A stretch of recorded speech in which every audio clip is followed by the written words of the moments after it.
हम भारत की नारी हैं, फूल नहीं चिंगारी हैं। लग रहा था यह किसी राजनीतिक दल की शोभा यात्रा नहीं है, बल्कि समूचा राष्ट्र चल रहा है।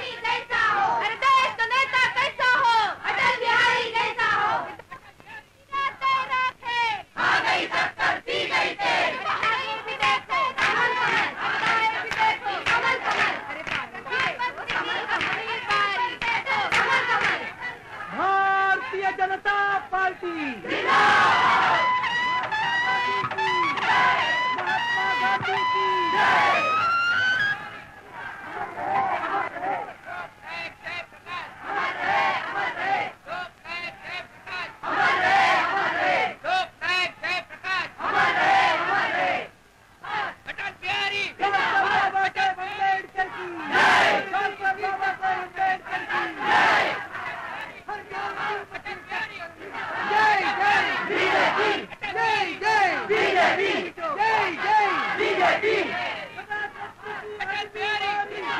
शिवाजी पार्क 5 लाख से भी अधिक जनसमुदाय खुले अधिवेशन के लिए उपस्थित था।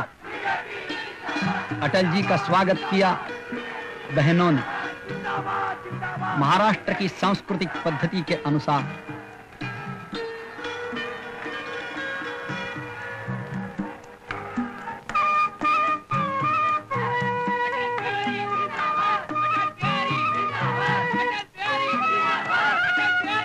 स्वागताध्यक्ष श्री राम जेठमलानी जी ने अटल जी का भावभीना स्वागत किया।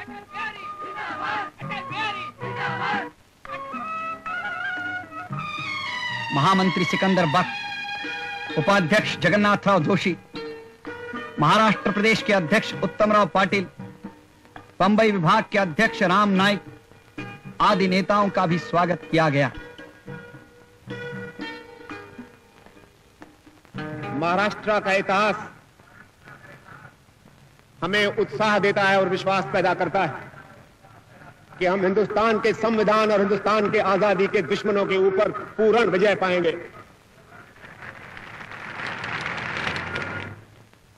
मैं अपने को याद दिलाता हूं और आपको भी याद दिलाना चाहता हूं कि हम आज एक महाराष्ट्र के लाल, हिंदुस्तान के लाल, एक बड़ी महात्मा, उनके पुतले के नीचे और उनके पुतले के ऊपर हार चढ़ा के हम इस बैठक की कार्रवाई आरंभ कर रहे हैं।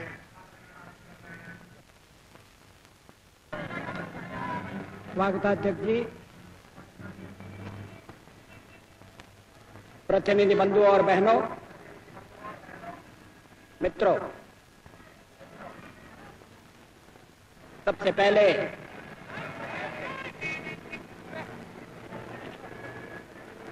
मैं बंबई की जनता को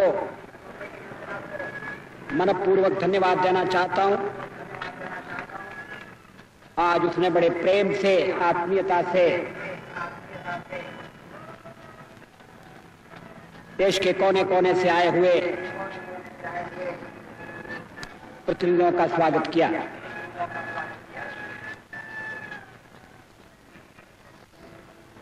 भारतीय जनता पार्टी का प्रथम राष्ट्रीय अधिवेशन है। मुझे निर्विरोध इस अधिवेशन का अध्यक्ष बनाया गया है। इसके लिए भी मैं प्रतिनिधियों का आभारी हूं। परमेश्वर से मेरी प्रार्थना है कि मुझे इस जिम्मेदारी को निभाने की शक्ति दे, विवेक दे।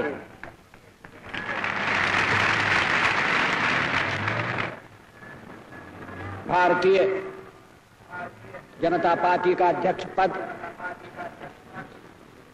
यह अलंकार की वस्तु नहीं है,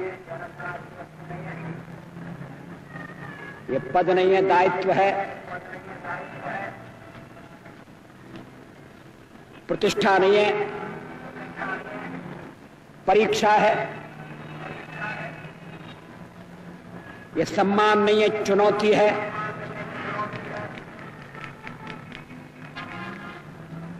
मुझे भरोसा है कि आपके सहयोग से, देश की जनता के समर्थन से मैं इस जिम्मेदारी को ठीक तरह से निभा सकूंगा। जिन परिस्थितियों में भारतीय जनता पार्टी का निर्माण हुआ, मैं उनमें जाना नहीं चाहता। कि देश की राजनीति को अगर नैतिक मूल्यों पर चलाने का संकल्प किसी ने किया है और जो लोग उस संकल्प को कार्य में परिणत करने की शक्ति रखते हैं, तो वो भारतीय जनता पार्टी के मंच पर इकट्ठा हो गए।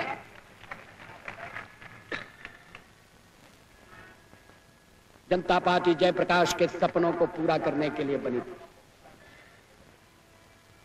जनता पार्टी टूट गई, मगर हम जयप्रकाश के सपनों को टूटने नहीं देंगे। जयप्रकाश किसी व्यक्ति का नाम नहीं है।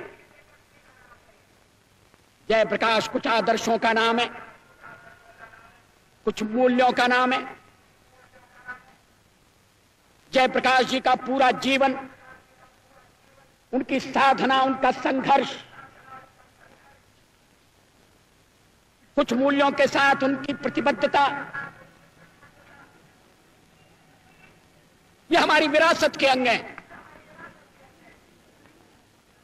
हमने जयप्रकाश जी के अधूरे काम को पूरा करने का व्रत लिया।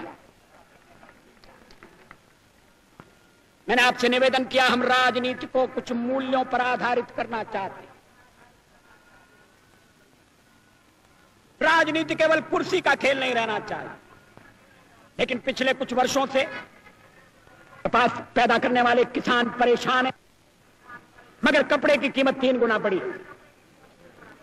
जूट का दाम तो सरकार ने ऐसा तय किया है कि जो जूट की पैदावार की लागत से भी कम है। फिर सरकार दाम तय करती है, मगर खरीदने का इंतजाम नहीं करती। छोटे किसान को जल्दी बेचना पड़ता है, वो घर में रख नहीं सकता, औने पौने मूल्य पर बेचता है, शोषण का शिकार होता है। इसलिए किसान बिगड़ रहे हैं।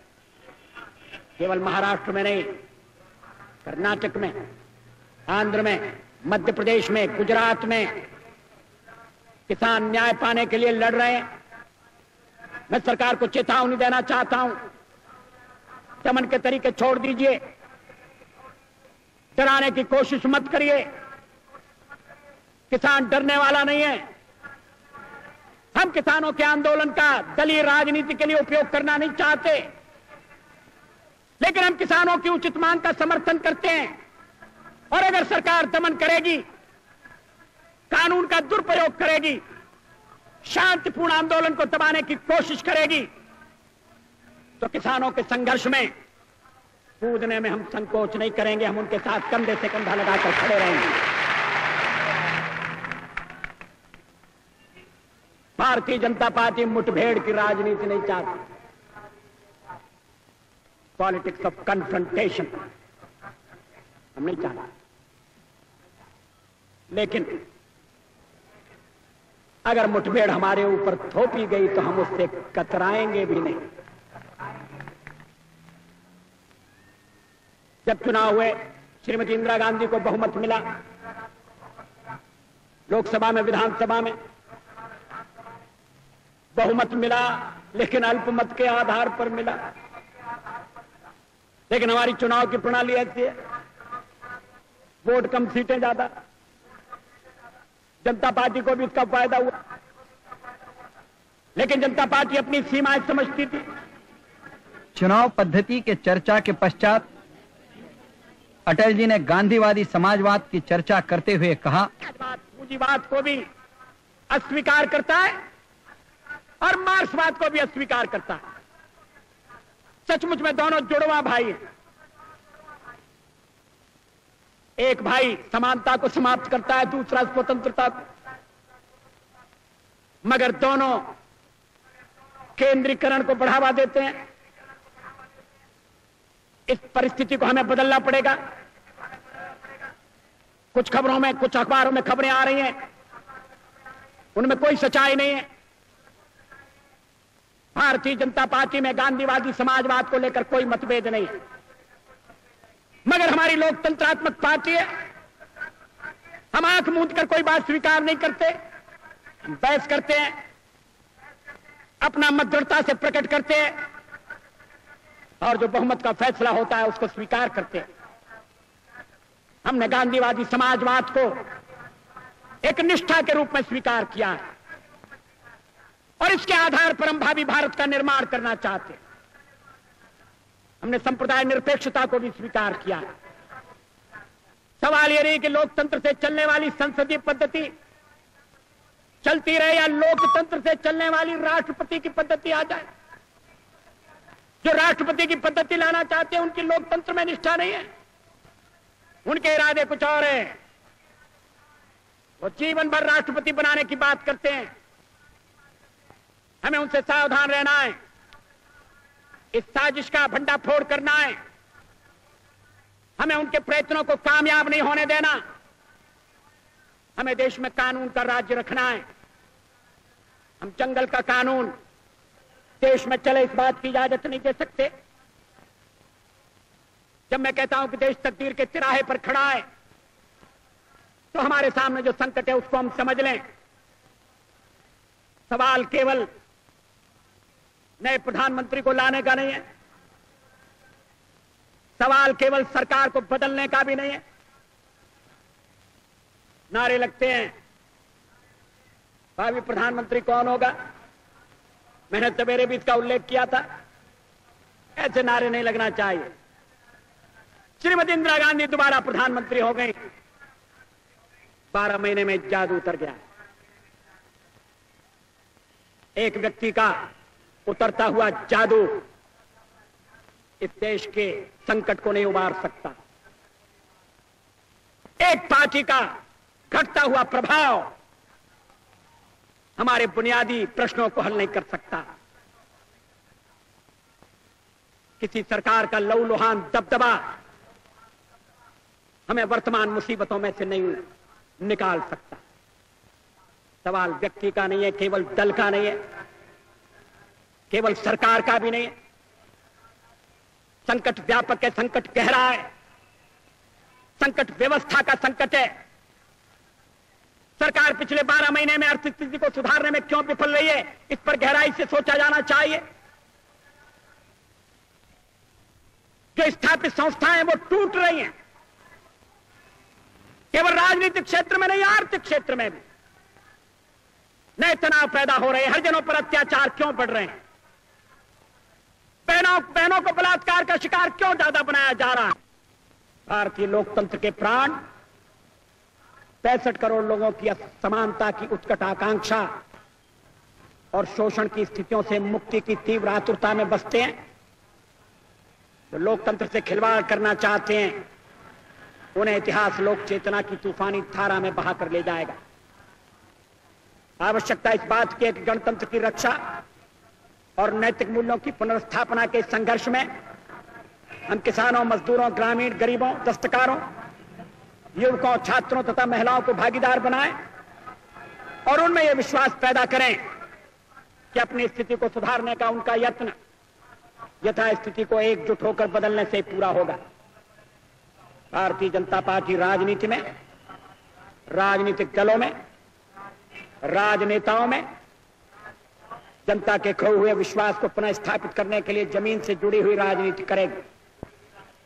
शिखर की राजनीति के दिन लग गए, जोड़ तोड़ की राजनीति का कोई भविष्य नहीं है। पद, पैसा और प्रतिष्ठा के पीछे पागल होने वालों के लिए हमारे यहां कोई जगह नहीं है। जिनमें आत्मसम्मान का अभाव हो वो दिल्ली में जाकर, दिल्ली के दरबार में जाकर मुजरे झाड़ें। हम तो एक हाथ में भारत का संविधान और दूसरे में समता का निशान लेकर मैदान में कूदेंगे और जूझेंगे। हम छत्रपति शिवाजी महाराज के जीवन और संघर्ष से प्रेरणा लेंगे। सामाजिक समता का बिगुल बजाने वाले महात्मा फुले हमारे पथ प्रदर्शक होंगे। भारत के पश्चिमी घाट को मंडित करने वाले महासागर के किनारे खड़े होकर मैं ये भविष्यवाणी करने का साहस करता हूं कि अंधेरा छटेगा, सूरज निकलेगा, कमल खिलेगा। बहुत बहुत धन्यवाद।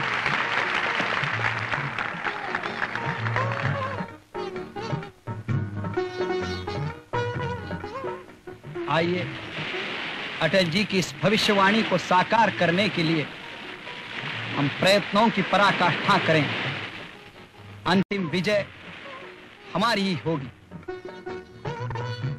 और एक पंखुड़ी कमल की जुल्मी हाथ पे भारी होगी। रात उनकी है मगर सुबह हमारी होगी।